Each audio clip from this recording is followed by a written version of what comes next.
Hello students, last video changes in the role of public sector பற்றி நம்ம discuss பண்ணோம். இன்னைக்கு வீடியோவில் global enterprises பற்றி நம்ம டிஸ்கஸ் பண்ண போகிறோம். இது வரைக்கும் நம்ம சேனலை சப்ஸ்கிரைப் பண்ணாதவங்க ப்ளீஸ் சப்ஸ்கிரைப் பண்ணுங்கள். பெல் ஐக்கானை கிளிக் பண்ணிவிட்டு ஆல் பட்டன் கிளிக் பண்ணிங்கன்னா நான் போடுற வீடியோஸோட நோட்டிஃபிகேஷன் உங்களுக்கு இமீடியட்டாக வரும். அதே போல் டிஸ்கிரிப்ஷன் பாக்ஸில் இந்த சாப்டருடைய ப்ரீவியஸ் வீடியோஸினுடைய லிங்க் கொடுத்துருக்கேன். அதை கிளிக் பண்ணி பார்க்கும்போது இந்த சாப்டர் உங்களுக்கு தெளிவாக புரியும். ஓகே, இப்போ குளோபல் என்டர்பிரைசஸ், குளோபல் அப்படின்னாலே என்னது? வேர்ல்டு வைடு அப்படின்னு அர்த்தம், உலகளாவிய அப்படின்னு அர்த்தம். ஸோ குளோபல் லெவலில் இருக்கிற என்டர்பிரைசஸ், எப்படி குளோபல் என்டர்பிரைசஸ் அப்படின்ற விஷயங்கள் உருவாச்சு அப்படின்றத பற்றி தான் நம்ம பார்க்க போகிறோம். ஸோ இந்த குளோபல் என்டர்பிரைசஸ் அப்படின்னா என்ன அப்படின்னு பார்த்தீங்கன்னா, அதாவது ஒரு கம்பெனியினுடைய ஹெட் குவார்ட்டர்ஸ் ஒரு கண்ட்ரியில் இருக்கும். ஆனால் அதனுடைய பிரான்ச்சஸ் பார்த்திங்கன்னா வேர்ல்டு வைடு நிறைய கண்ட்ரீஸில் அந்த கம்பெனியினுடைய பிஸ்னஸ் நடந்துக்கிட்டு இருக்கும், ஆப்ரேட் ஆகிட்டுருக்கும். ஓகேவா? அப்படி இருக்கிற பிஸ்னஸ், தட் இஸ் என்டர்பிரைசஸை தான் நம்ம என்னென்னு சொல்கிறோன்னா குளோபல் என்டர்பிரைசஸ் சொல்கிறோம். ஸோ அவங்களுடைய கம்பெனி அப்படின்றது அவங்களுடைய ஓன் கண்ட்ரியில் ஒரு ஹெட் குவார்ட்டர்ஸாக இருந்து செயல்படும். ஆனால் அதனுடைய பிஸ்னஸ் எல்லாமே பார்த்திங்கன்னா வேர்ல்டு வைடு இருக்கக்கூடிய எல்லா கண்ட்ரீஸ்லையுமே அவங்களுடைய பிஸ்னஸ் நடந்துக்கிட்டு தான் இருக்கும். ஸோ அப்படிப்பட்ட என்டர்பிரைசஸை தான் குளோபல் என்டர்பிரைசஸ் அப்படின்னு சொல்கிறோம். இந்த குளோபல் என்டர்பிரைசஸை நம்ம மல்டிநேஷ்னல் கம்பெனிஸ்னு சொல்லலாம், இல்லை டிரான்ஸ்நேஷ்னல் கார்பரேஷன் அப்படின்னும் சொல்லலாம். இப்போ எக்ஸாம்பிளுக்கு கொக்கோ கோலா சொல்லலாம், ஹுண்டாய் கம்பெனி சொல்லலாம், அதே போல் சாம்சங் அண்டு நைக், இதெல்லாமே பார்த்திங்கன்னா ஃபாரின் கண்ட்ரி ப்ராடக்ட்ஸ். இதெல்லாமே நம்ம பார்த்திங்கன்னா வேர்ல்டு வைடு அதனுடைய பிரான்ச்சஸ் எல்லா இடத்துலையுமே இருக்குது. ஓகேவா? அந்த ப்ராடக்ட்ஸை எல்லா இடத்துலையுமே யூஸ் பண்ணிக்கிட்டு தான் இருக்காங்க. ஓகேவா? அதுதான் நம்ம குளோபல் லெவலில் ஒரு ப்ராடக்டை யூஸ் பண்ணிகிட்ருக்காங்க அப்படின்னாலே that is a global enterprises. ஓகேவா? இப்போது at some time you see you must have come across products produced by multinational corporations. So இந்த ப்ராடக்ட்ஸ் எல்லாம் MNC கம்பெனி ப்ரொடியூஸ் பண்ணது அப்படின்றத நீங்கள் நிறைய இடத்துல கேள்விப்பட்டிருப்பீங்க.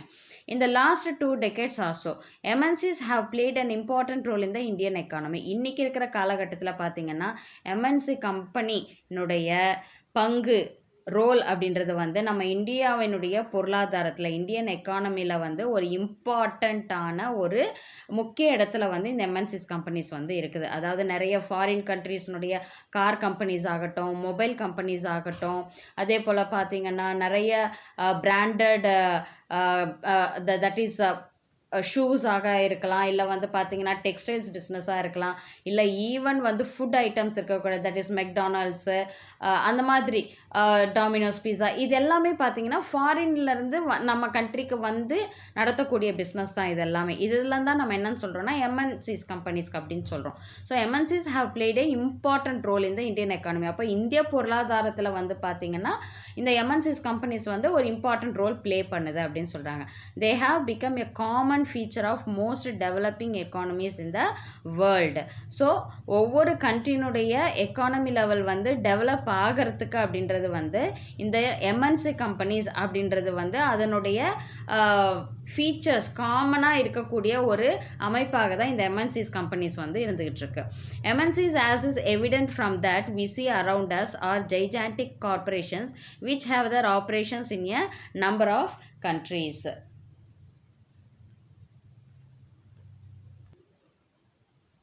அதாவது நிறைய கண்ட்ரியில் பார்த்திங்கன்னா, அதாவது அந்த எம்என்சி கம்பெனி அப்படின்றது பார்த்திங்கன்னா சைஸ் வைஸ், ஓகேவா, that is a large scale என்டர்பிரைசஸாக இருக்கும். ஓகேவா? ஜெய்ஜான்டிக்னா பிக் கார்பரேஷன் கம்பெனியாக இருக்கும். ஆனால் அதனுடைய ஆப்ரேஷன்ஸ், அதனுடைய ஒர்க் எல்லாமே பார்த்திங்கன்னா வேர்ல்டு வைடு இருக்கக்கூடிய கண்ட்ரீஸில் அதனுடைய ஆப்ரேஷன்ஸ் நடந்துக்கிட்டு தான் இருக்கும். ஓகேவா? அதாவது ஒரு பர்டிகுலர் கண்ட்ரியில் மட்டும் அவங்களுடைய ப்ராடக்டை ப்ரொடியூஸ் பண்ணி விற்கிறது அப்படின்றது கிடையாது. வேர்ல்டு வைடு இருக்கக்கூடிய எல்லா கண்ட்ரீஸ்லையுமே அந்த ப்ராடக்டை அவங்க ப்ரொடியூஸ் பண்ணி அவங்க விற்கிறது அப்படின்ற எல்லா விஷயமுமே நடக்கும். They are characterised by the huge size, large number of products, advanced technology, marketing strategies and network of operations all over the world. எப்படி நம்ம இந்த MNC கம்பெனியை நம்ம ஃபீச்சர் பண்ணலாம் அதாவது அதனுடைய முக்கிய அம்சம் என்ன அப்படின்னு பார்த்தீங்கன்னா அது வந்து ஹியூஜ் சைஸ், அதாவது லார்ஜ் இன் சைஸ். எம்என்சிஸ் கம்பெனிஸ் எல்லாம் எப்படி இருக்கும், பெரிய லெவல் கம்பெனிஸாக இருக்கும். லார்ஜ் நம்பர் ஆஃப் ப்ராடக்ட்ஸ், ஒரு ப்ராடக்ட், சிங்கிள் ப்ராடக்ட் மட்டும் அவங்க வந்து ப்ரொடியூஸ் பண்ண மாட்டாங்க. லார்ஜ் நம்பர் ஆஃப் ப்ராடக்ட்ஸை வந்து அவங்க ப்ரொடியூஸ் பண்ணுவாங்க. அதே போல் அட்வான்ஸ்டு டெக்னாலஜி வைஸ் அவங்க வந்து அட்வான்ஸ்டு டெக்னாலஜி யூஸ் பண்ணுறது, மிஷின்ஸை யூஸ் பண்ணுறது, அந்த மாதிரியான ஒரு சூழல் அங்கே இருக்கும் எம்என்சி கம்பெனிஸை பொறுத்த வரைக்கும். அதே போல் மார்க்கெட்டிங் ஸ்ட்ராட்டஜிஸ், அவங்க அட்வர்டைஸ்மெண்ட்டாக இருக்கட்டும், சேல்ஸ் ப்ரமோஷனாக இருக்கட்டும், அவங்க ப்ராடக்ட்டுக்கு அந்த மார்க்கெட்டிங் ஸ்ட்ராட்டஜியே வந்து பார்த்தீங்கன்னா எம்என்சிஸ் கம்பெனிஸை பொறுத்த வரைக்கும் வேறு லெவலில் இருக்கும். இப்போ பார்த்தீங்கன்னா இப்போ ஃபேஸ்புக்கு, இன்ஸ்டாகிராமு, ஸோ இதில் எல்லாத்தையுமே பார்த்தீங்கன்னா அவங்களுடைய ப்ராடக்ட்ஸை வந்து அவங்க வந்து அட்வர்டைஸ்மெண்ட் கொடுத்து பண்ணுறது. ஸோ அது வந்து வேர்ல்டு வைடு வந்து அவங்களுடைய ப்ராடக்டை வந்து ஃபேமஸ் பண்ணி கொடுக்கும். அண்டு நெட்வொர்க் ஆஃப் ஆப்ரேஷன்ஸ், அதுதான் இப்போ நான் சொன்னது ஃபேஸ்புக், இது எல்லாமே. So all over the world, இதெல்லாம் தான் வந்து பார்த்தீங்கன்னா ஒரு மல்டிநேஷ்னல் கம்பெனியினுடைய ஒரு முக்கிய அம்சமாக வந்து இருந்துகிட்டு இருக்கு. Global enterprises thus are huge industrial organizations which extend their industrial and marketing operations through a network of the branches in the several countries. So global enterprises அப்படின்றது பார்த்தீங்கன்னா ஒரு பெரிய லெவலான ஒரு இண்டஸ்ட்ரியல் ஆர்கனைசேஷன். அவங்களுடைய இண்டஸ்ட்ரியல் அண்ட் மார்க்கெட்டிங் ஆப்ரேஷன்ஸ், அவங்களுடைய business ஆகட்டும் சரி, அந்த அந்த பிஸ்னஸ்க்கான மார்க்கெட்டிங் ஆப்ரேஷன்ஸ் ஆகட்டும் வந்து பார்த்தீங்கன்னா வேர்ல்டு வைடு வந்து இந்த நெட்வொர்க் மூலியமாக, that is network of their branches. So in several countries, அவங்க நெட்வொர்க்கை வந்து வேர்ல்டு வைடு வந்து அவங்க எப்படி இருப்பாங்க, பரவி இருப்பாங்க அப்படின்னு சொல்கிறாங்க. These enterprises operate in several areas producing multiple products and their business strategy extending to a number of countries. இந்த மாதிரி என்டர்பிரைசஸ் எல்லாம் வந்து பார்த்தீங்கன்னா அதாவது குறிப்பிட்ட பல இடங்களில் வந்து அவங்களுடைய பிஸ்னஸை வந்து அவங்க என்ன பண்ணியிருப்பாங்க, அவங்க ப்ராடக்ட்ஸை வந்து அவங்க ப்ரொடியூஸ் பண்ணுவாங்க. ஓகேவா, மல்டிபிள் ப்ராடக்ட்ஸை வந்து ப்ரொடியூஸ் பண்ணுவாங்க. இப்போ யூனிலிவர் லிமிடெட் அப்படின்ற ஒரு கம்பெனி இருக்குன்னு வச்சுக்கோங்க, இருக்கு. ஸோ அந்த கம்பெனி வந்து பார்த்தீங்கன்னா வெறும் ஒரு பர்டிகுலர் ப்ராடக்டை மட்டும் அவங்க வந்து ப்ரொடியூஸ் பண்ண மாட்டாங்க. அவங்க வந்து டிஃப்ரெண்ட் டைப்ஸ் ஆஃப் ப்ராடக்ட்ஸை வந்து அவங்க வந்து ப்ரொடியூஸ் பண்ணுவாங்க.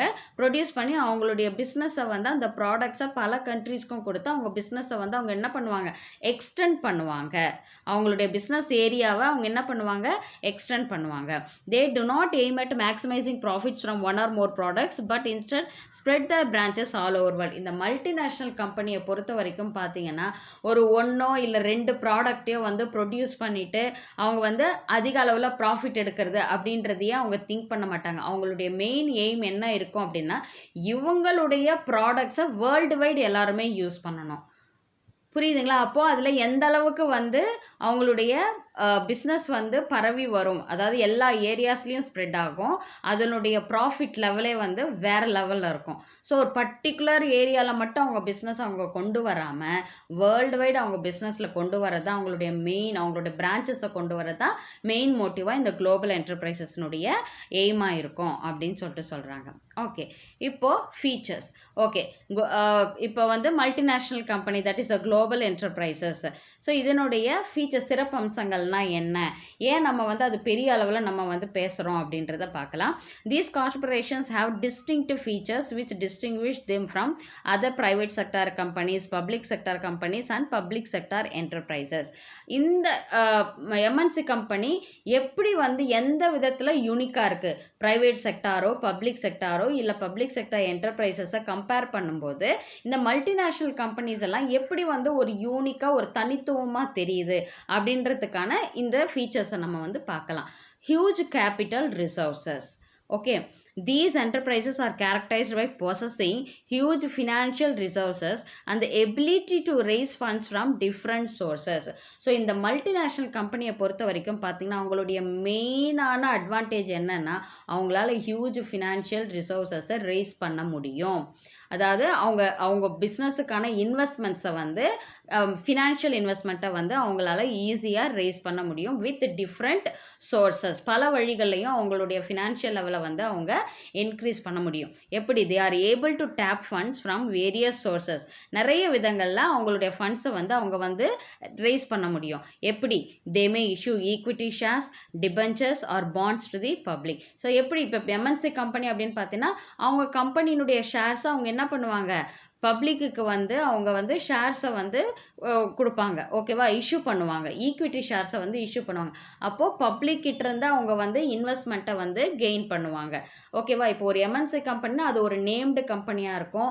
அதாவது வந்து பார்த்திங்கன்னா ஒரு ஃபெமிலியர் கம்பெனியாக இருக்கும். அந்த கம்பெனியை பற்றி எல்லாமே தெரிஞ்சிருக்கும். ஸோ அப்படி இருக்கிற பட்சத்தில் அந்த கம்பெனியில் இன்வெஸ்ட் பண்ணுறது வந்து, அதாவது முதலீடு செஞ்சால் கண்டிப்பாக நமக்கு லாபம் கிடைக்கும் அப்படின்றது எல்லாருக்குமே வேர்ல்டு வைடு ஒரு கம்பெனி இருக்குது அப்படின்னா கண்டிப்பாக அதனுடைய பிஸ்னஸ் லெவலும் வந்து பெரிய அளவில் தான் இருக்கும் அப்படின்றது நமக்கு தெரியும். ஸோ அப்படி இருக்கிற பட்சத்தில் வந்து ஆட்டோமேட்டிக்காக அந்த கம்பெனியுடைய ஷேர்ஸை வந்து மக்கள் வந்து வாங்குவாங்க. அப்போது அந்த மல்டிநேஷ்னல் கம்பெனி எப்படி அவங்களுக்கான ஒரு கேபிட்டலை ரைஸ் பண்ணுவாங்க அப்படின்னா issue of equity shares. Debentures அப்படின்றது வந்து பார்த்திங்கன்னா இது வந்து கடன் வாங்குற மாதிரி. அந்த கடனுக்கு வந்து இவங்க என்ன பண்ணுவாங்கன்னா கம்பெனியிலேருந்து டிபென்ச்சர்ஸாக இஷ்யூ பண்ணுவாங்க. ஓகேவா, டிபென்ச்சர்ஸாக இஷ்யூ பண்ணுவாங்க. இந்த டிபென்ச்சர்ஸ் அதாவது டிபென்ச்சர்ஸ்ன்றது ஷேர்ஸ், ஈக்விட்டி ஷேர்ஸ் மாதிரி டிபென்ச்சர்ஸ். ஈக்விட்டி ஷேர்ஸ்ன்றது வந்து கம்பெனியினுடைய ஷேர்ஸை வந்து இஷ்யூ பண்ணுறது. டிபென்ச்சர்ஸ் அப்படின்றது வந்து ஒருத்தர்கிட்ட கடன் வாங்கி அந்த கடனுக்கு பதிலாக இவங்க என்ன பண்ணுறாங்க, இவங்க கம்பெனியினுடைய டிபென்ச்சர்ஸை கொடுக்கறது. ஓகேவா, ஸோ அது debentures R bonds to the public. இல்லை பாண்டு மூலியமாவோ பப்ளிக்கு வந்து இஷ்யூ பண்ணி அதன் மூலமாக அவங்களுடைய இன்வெஸ்ட்மெண்ட்டை ரைஸ் பண்ணிப்பாங்க. So they are also in a position to borrow from financial institutions and international banks. அது மட்டும் கிடையாது, வேர்ல்டு வைடு அந்த பிஸ்னஸோட லெவல் இருக்கிறதுனால நிறைய ஃபினான்ஷியல் இன்ஸ்டிடியூஷன்ஸே வந்து அவங்களுக்கு கடன் தர்றதுக்கு முன் வருவாங்க. அண்ட் ஈவன் இன்டர்நேஷ்னல் பேங்க்ஸ்லேயும் வந்து பார்த்திங்கன்னா அவங்களுக்கு வந்து கடன் கொடுப்பாங்க. They enjoy credibility in the capital market. So capital மார்க்கெட்டில் வந்து அவங்களுக்கான ஒரு ஃபண்டை வந்து ஈஸியாக அவங்களால வந்து ரைஸ் பண்ணக்கூடிய ஒரு வாய்ப்பு வந்து இந்த மல்டிநேஷ்னல் கம்பெனிஸ்க்கு இருக்குது. Even investors and banks of host country are willing to invest in them. இப்போ நம்ம கம்பெனியில், இப்போ நம்ம கண்ட்ரியில் பார்த்தீங்கன்னா இப்போ அம்பானி குரூப் இருக்குது. அவங்களுக்கெல்லாம் வந்து பெரிய பெரிய பிஸ்னஸ்மேன், ஸ்டார்ட் அப் குரூப்ஸ், இவங்களுக்கெல்லாம் வந்து பார்த்தீங்கன்னா நம்ம கண்ட்ரிலேயே என்ன பண்ணுவாங்க, அவங்களுக்கான ஃபினான்ஷியலை வந்து நம்ம கண்ட்ரிலேயே வந்து ப்ரொவைட் பண்ணுவாங்க. ஏன்னா அவங்க வந்து வேர்ல்டு வைடு பிஸ்னஸ் அவங்க வந்து நடத்துறதுனால அவங்களுக்கு வந்து நம்ம கண்ட்ரியை வந்து என்ன பண்ணும், அவங்களுக்கான ஒரு இன்வெஸ்ட் பண்ணுறதுக்கான அமௌண்ட்டை வந்து ரெடி பண்ணியும் கொடுப்பாங்க. Because of the financial strength they are able to survive under all circumstances. So ஒரு ஃபினான்ஷியல் ஸ்ட்ரென்த், ஒரு பிஸ்னஸ் வந்து சக்ஸஸ்ஃபுல்லாக நடக்கணும் அப்படின்னா ஃபினான்ஷியலி அவங்க வந்து சவுண்டாக இருந்தாங்க, ஃபினான்ஷியலி ஸ்ட்ராங்காக இருந்தாங்க அப்படின்னா எந்த மாதிரி சர்க்கம்ஸ்டன்சஸையும் அவங்களால என்ன பண்ண முடியும், ஃபேஸ் பண்ண முடியும். லாஸ் வந்தாலும் அதிலிருந்து எப்படி வெளியே வர்றது அப்படின்றதும் அவங்களுக்கு எல்லாமே அவங்களுக்கு தெரியும். அதற்கான ஸ்ட்ரென்த்தும் அவங்க கையில், ஃபினான்ஷியல் ஸ்ட்ரென்த்தும் அவங்க கையில் இருக்கும். இதுதான் எம்என்சினுடைய ஒரு முக்கிய அம்சமாக இருக்கிறது. Huge capital resources. Capital resources அப்படின்றது வந்து அந்த பிஸ்னஸுக்கான முதலீட்டை வந்து அவங்களுக்கு வந்து அதிக அளவில் வச்சுருப்பாங்க. அவங்களுக்கு லோன்ஸ் ப்ரொவைட் பண்ணுறதுக்கும் வந்து நிறைய இன்டர்நேஷ்னல் பேங்க்ஸோ ஃபினான்ஷியல் இன்ஸ்டிடியூஷன்ஸோ வந்து ரெடியாக இருப்பாங்க. அதனால் ஈஸியாக அவங்களால அவங்க பிஸ்னஸுக்கான கேபிட்டலை ரைஸ் பண்ண முடியும் அப்படின்னு சொல்லி, அதனால் இது ஒரு சிறப்பு அம்சமாக இருக்குது. அடுத்தது ஃபாரின் கொலாபரேஷன். ஃபாரின் கொலாபரேஷன்னா என்ன, ஃபாரின் கண்ட்ரீஸ் வந்து பார்த்திங்கன்னா அவங்க வந்து இப்போ நம்மள மாதிரி கண்ட்ரீஸில் வந்து அவங்க என்ன பண்ணுவாங்க, பிஸ்னஸை வந்து அவங்க இங்கே பண்ணுவாங்க.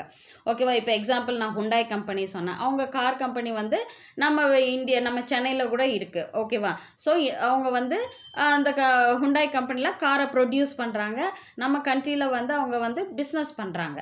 ஓகேவா, இதுதான் வந்து ஃபாரின் கொலாபரேஷன் அப்படின்னு நம்ம சொல்கிறது. இப்போ சாம்சங் கம்பெனி சாம்சங் ப்ரொடியூஸ் பண்ணக்கூடிய டிவிஸ் ஆகட்டும் சரி, டெலிவிஷன்ஸ் ஆகட்டும் சரி, மொபைல் ஃபோன்ஸ் ஆகட்டும் சரி, அதையும் ப்ரொடியூஸ் பண்ணக்கூடிய ஒரு கம்பெனி வந்து மேனுஃபேக்சரிங் கம்பெனியும் வந்து நம்ம இந்தியாவில் இருக்குது. ஸோ இதெல்லாம் வந்து பார்த்திங்கன்னா அதாவது ஒரு ஃபாரின் கண்ட்ரியும் நம்ம கண்ட்ரியும் ஒன்றாக இணைந்து செயல்படுறது தான் நம்ம வந்து ஃபாரின் கொலாபரேஷன் அப்படின்னு சொல்லிட்டு சொல்கிறாங்க. இந்த ஃபாரின் கொலாபரேஷனுடைய மெயின் எய்ம் என்ன அப்படின்னு பார்த்தீங்கன்னா ஃபினான்ஷியல் க்ரோத்தை இம்ப்ரூவைஸ் பண்ணுறது. ஓகேவா, அவங்களுடைய மெயின் எய்ம் வந்து ஃபினான்ஷியல் க்ரோத்தை இம்ப்ரூவைஸ் பண்ணணும். அதே போல் மார்க்கெட் ஷேர் வந்து இன்க்ரீஸ் பண்ணணும்.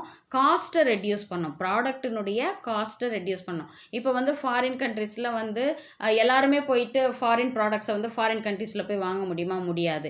அப்போ என்ன பண்ணுவாங்க, இங்கே ஒரு ஒரு யூனிட்டை வந்து அவங்க ஆரம்பித்து அவங்க ப்ரொடியூஸ் பண்ணும்போது நம்மளால் வந்து கம்மி ப்ரைஸில் கூட அந்த ப்ராடக்ட்டை வந்து நம்மளால், ஏன்னா அந்த கண்ட்ரிக்கு ஏற்ற மாதிரி தான் அந்த ப்ராடக்ட்டை அவங்க ப்ரொடியூஸும் பண்ணுவாங்க. அதே போல் அங்கே இருக்கக்கூடிய மக்களுக்கு ஏற்ற மாதிரியான விலையை தான் வந்து அந்த ப்ராடக்ட் மேலே வைப்பாங்க. So it will reduce the cost. அதே போல் ஆப்டிமைஸ் ரிசோர்ஸஸ் யூஸ், அதாவது நம்ம நாட்டில் இருக்கக்கூடிய ரிசோர்ஸ் அவங்க வந்து யூட்டிலைஸ் பண்ணுவாங்க, சரியான முறையில் வந்து பயன்படுத்தவும் முடியும். அதே போல் எம்ப்ளாய்மெண்ட், மெயினாக எம்ப்ளாய்மெண்ட் ஆப்பர்ச்சுனிட்டியை வந்து க்ரியேட் பண்ணி கொடுக்க முடியும். ஸோ இதெல்லாம் வந்து ஒரு ஃபாரின் கொலாபரேஷனுடைய ஒரு மெயின் எய்மாக வந்து இருக்குது. ஸோ இந்த ஃபாரின் கொலாபரேஷன் அப்படின்றது வந்து எதிலிருந்து வந்தது அப்படின்னு நம்ம பார்த்தோம்னா ப்ரைவேட்டைசேஷன்.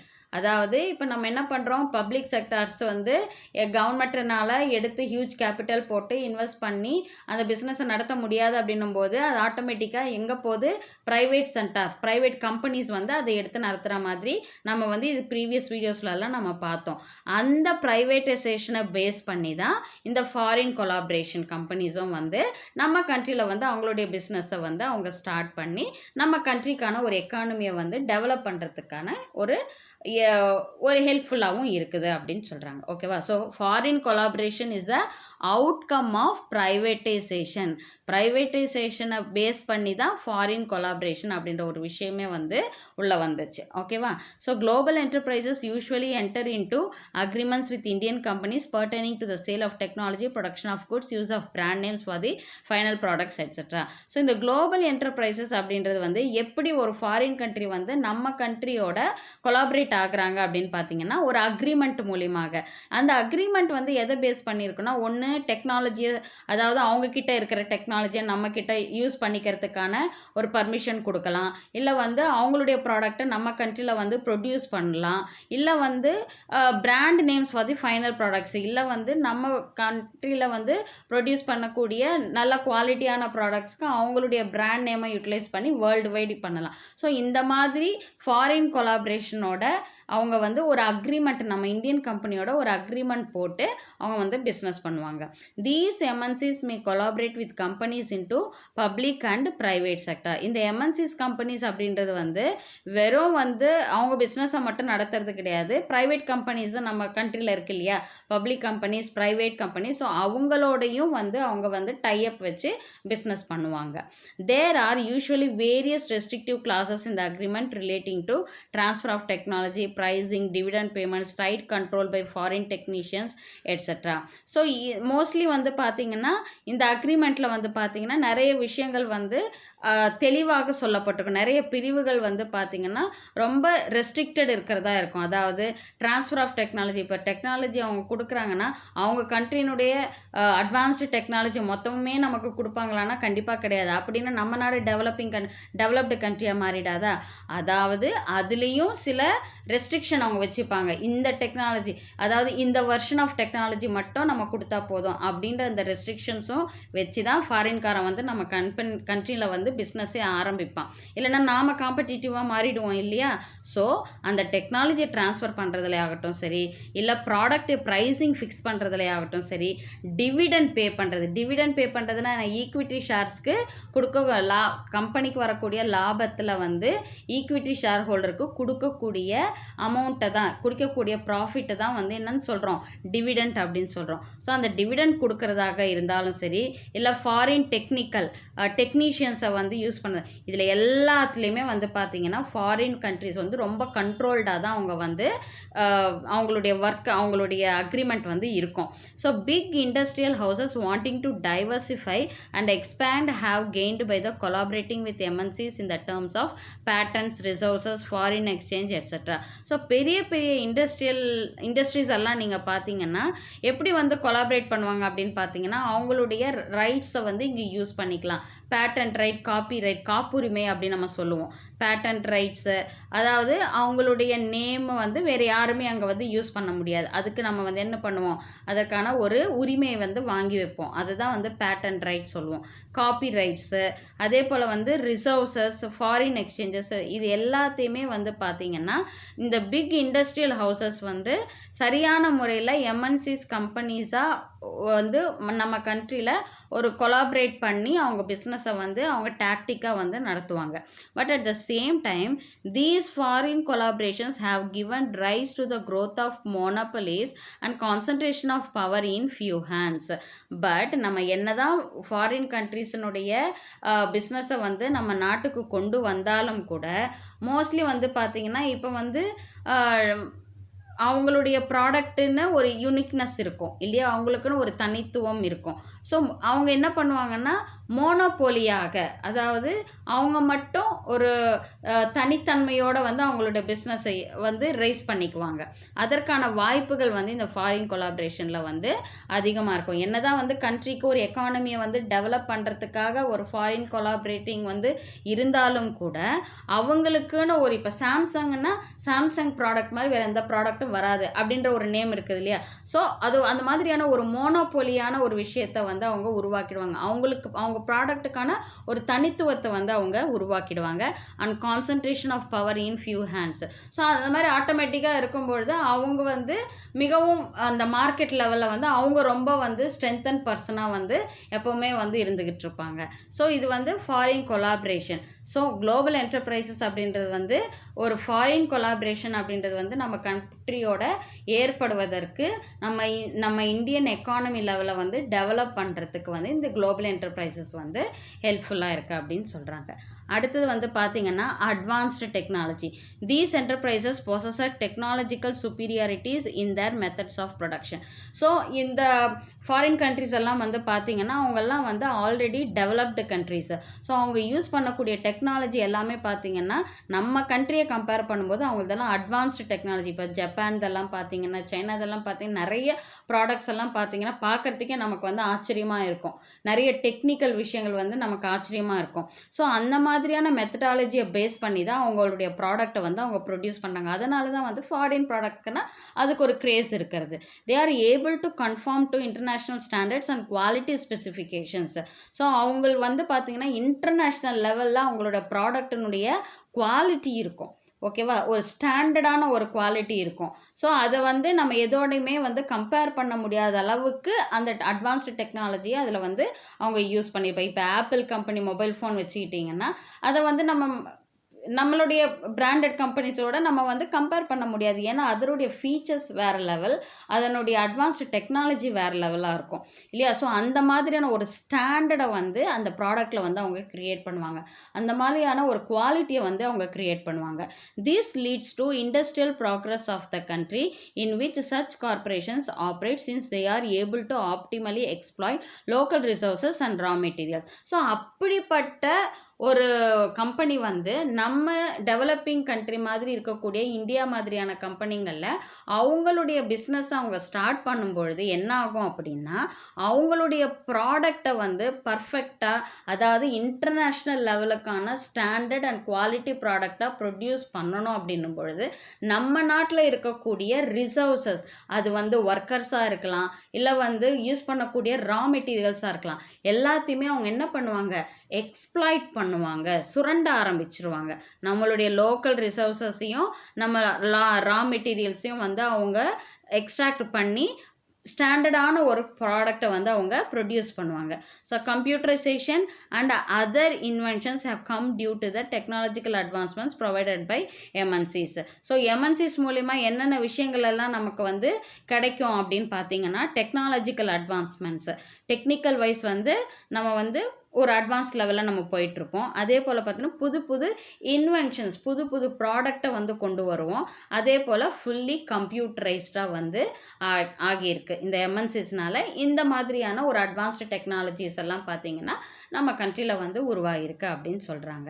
அடுத்தது ப்ராடக்ட் இன்னோவேஷன். அதாவது ஒரு ப்ராடக்டை வந்து நம்ம வந்து எப்போவுமே ஒரு ப்ராடக்ட் ஒரே மாதிரியாக பார்த்துட்டு இருந்தால் நமக்கு பிடிக்காது. அது வந்து அதோடைய ஃப்ளேவரை மாற்றலாம், இல்லை வந்து அதனுடைய சைஸை மாற்றலாம், இல்லை வந்து அதனுடைய குவாலிட்டியை சேஞ்ச் பண்ணலாம், அதனுடைய ப்ரைஸஸில் சேஞ்சஸ் கொடுக்கலாம், இல்லை வந்து டிஃப்ரெண்ட்டான ப்ராடக்ட்ஸ் வந்து வேல்யூ ஆடட் ப்ராடக்ட்ஸை கொடுக்கலாம். ஸோ அது மாதிரி புது புது இன்னோவேஷன்ஸ் வந்து அவங்க ப்ராடக்ட்ஸில் வந்து கொடுப்பாங்க.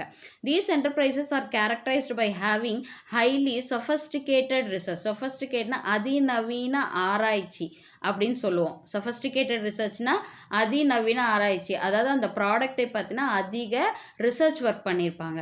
அண்டு டெவலப்மெண்ட், அதை வந்து டெவலப் பண்ணுறது. இப்போ வந்து மொபைல் ஃபோன்ஸாக இருக்கலாம், இல்லை வந்து இப்போ வந்து பார்த்திங்கன்னா ஸ்மார்ட் டிவிஸ் எல்லாம் வந்துடுச்சு இல்லையா. ஸோ நாம் பார்த்த டெலிவிஷன்ஸ்க்கும் இப்போ வந்து இருக்கிற ஸ்மார்ட் டிவிஸ்க்கும் வந்து பார்த்திங்கன்னா நிறைய வந்து இன்னோவேஷன்ஸ் வந்து நிறைய வந்துருக்கு. இப்போ வந்து நம்ம வந்து ஃபஸ்ட்லாம் கேபிள் இருந்து நம்ம வந்து கனெக்ஷன் கொடுத்து நம்ம வந்து சேனல்ஸை பார்ப்போம். ஆனால் இன்றைக்கி வந்து பார்த்திங்கன்னா நம்ம வந்து தட் இஸ் ஏர்டெல் ஆகட்டும் சரி, இல்லை வந்து பார்த்திங்கன்னா இப்போ வந்து நிறைய அந்த டிஷ் ஆண்டனாஸ் மாதிரி வச்சு நம்ம வந்து என்ன பண்ணுறோம், டெவலப் பண்ணியிருக்காங்க, இன்னோவேஷன்ஸ் கொடுத்துருக்காங்க. அதில் இல்லை நம்ம வந்து மொபைலிருந்து ஸ்ட்ரைட்டாக டிவியில் வந்து நம்ம அந்த இதை வந்து பிக்சரைசேஷன் கொண்டு வரலாம். யூடியூப் இதெல்லாமே வந்து நம்ம என்ன பண்ணுறோம், டிவியில் நம்மளால் வந்து பார்க்க முடியும். ஸோ அந்த மாதிரி அட்வான்ஸ்மெண்ட்ஸ் எல்லாம் வந்து பல ரிசர்ச்சுக்கு அப்புறம் வந்து அவங்க வந்து அந்த மாதிரி இன்னோவேஷன்ஸ் வந்து அவங்க கொண்டு வருவாங்க.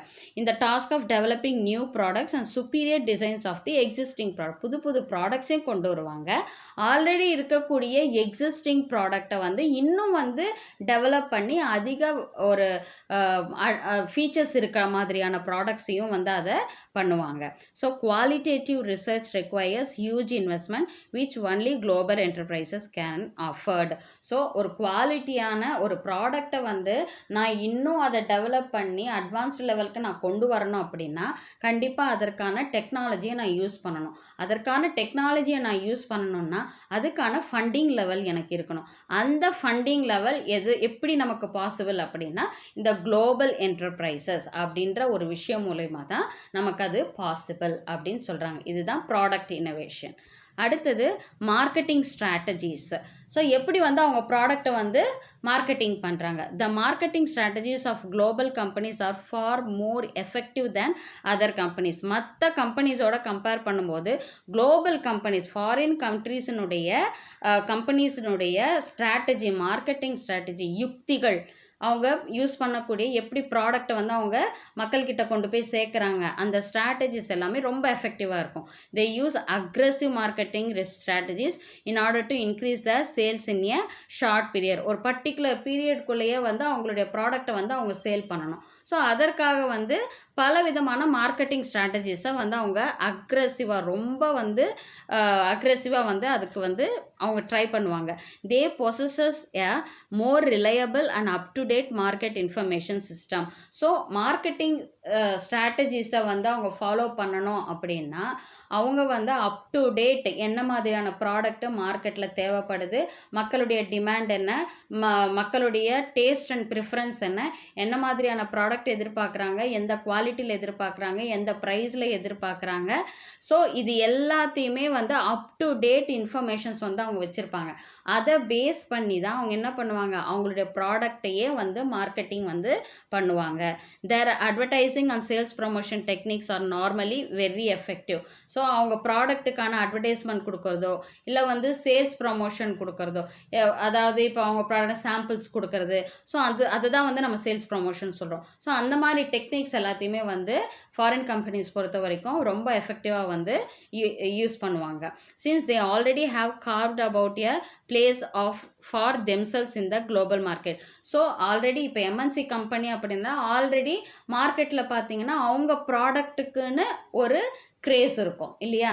இப்போ மொபைல் ஃபோன்ஸ்னாலே நம்ம வந்து என்ன சொல்கிறோம், ஆப்பிள் கம்பெனி, ஐஃபோன், அதே மாதிரி வந்து பார்த்திங்கன்னா சாம்சங், இதெல்லாமே வந்து மொபைல் ஃபோன்ஸ் எல்லாம் நல்லாயிருக்கும் அப்படின்றது நமக்கு ஆட்டோமேட்டிக்காக நம்ம மொபைல் ஃபோன்ஸ்னாலே நமக்கு தோணும் இல்லையா. ஆல்ரெடி அந்த மார்க்கெட் அவங்க பிடிச்சிட்டாங்க. So and their brands are well known. அந்த பிராண்ட், அந்த பர்டிகுலர் பிராண்டு வந்து நம்ம எல்லாருக்குமே தெரிஞ்சதாக இன்னைக்கு இருக்குது இல்லையா. ஃபாரின் கண்ட்ரிஸினுடைய பிராண்ட் இது அப்படின்றது நம்ம எல்லாருக்குமே தெரிஞ்சிருக்கு. So selling there products is not a problem.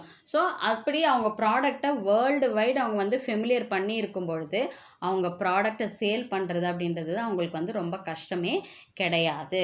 So அந்த மாதிரியான ஒரு மார்க்கெட்டிங் ஸ்ட்ராட்டஜியை வந்து அவங்க ஃபாலோ பண்ணுவாங்க குளோபல் என்டர்பிரைசஸ் பொறுத்த வரைக்கும். அடுத்தது எக்ஸ்பேன்ஷன் ஆஃப் மார்க்கெட் டெரிட்டரி அப்படின்னா ஏரியா, அவங்களுடைய மார்க்கெட் ஏரியா ஏரியாவை அவங்க என்ன பண்ணுவாங்க, எப்போவுமே விரிவுபடுத்துறதுக்கு தான் பார்ப்பாங்க, எக்ஸ்பேண்ட் பண்ணுறதுக்கு தான் பார்ப்பாங்க.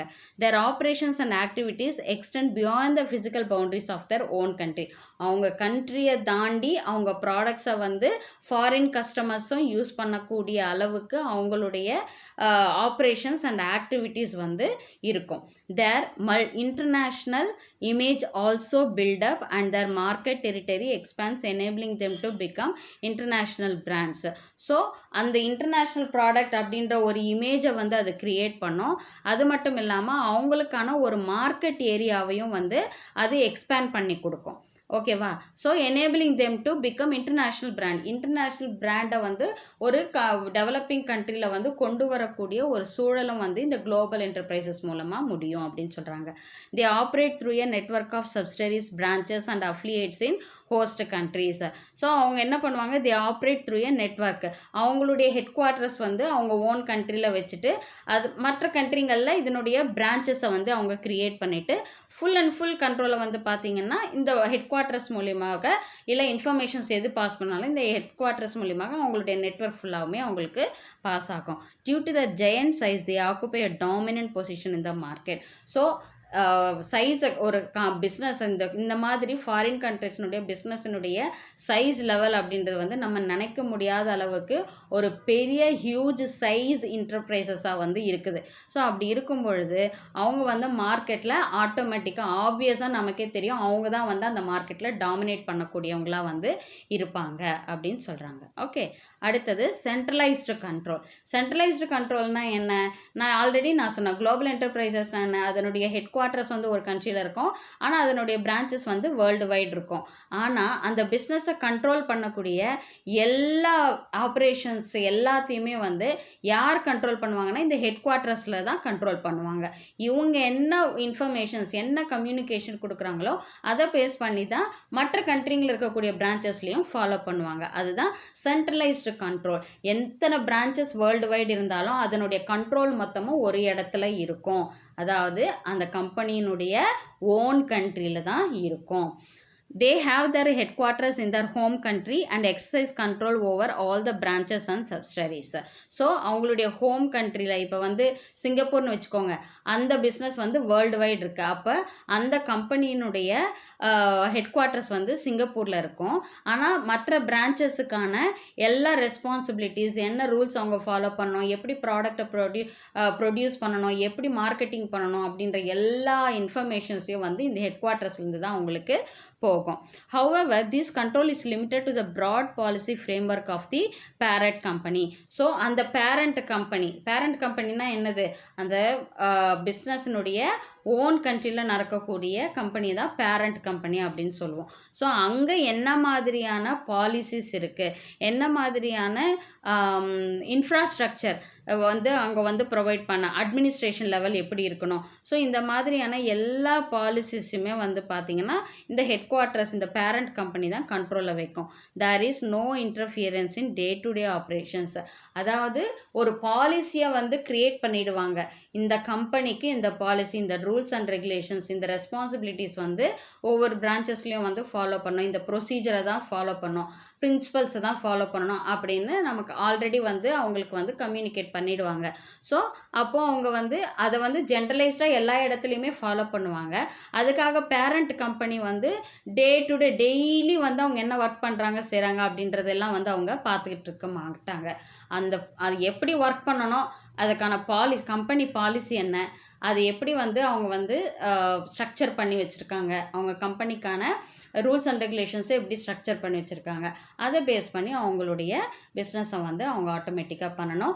டே டு டே ஆப்ரேஷன்ஸை வந்து அதாவது டெய்லி என்ன அவங்க ப்ரொடியூஸ் பண்ணுறாங்க, எவ்வளோ ப்ரொடியூஸ் பண்ண அப்படின்றலாம் வந்து இந்த பேரண்ட் கம்பெனி வந்து இன்டர்ஃபியர் ஆகாது அப்படின்னு சொல்கிறாங்க. ஓகேவா? இதுதான் வந்து பார்த்திங்கன்னா global enterprises and features of global enterprises. இதில் ஏதாவது உங்களுக்கு டவுட்ஸ் இருந்துச்சுன்னா கமெண்ட் செக்ஷனில் கமெண்ட் பண்ணுங்கள். உங்கள் டவுட்ஸை நான் கிளாரிஃபை பண்ணுறேன். நெக்ஸ்ட் வீடியோவில் பார்க்கலாம். தேங்க்யூ.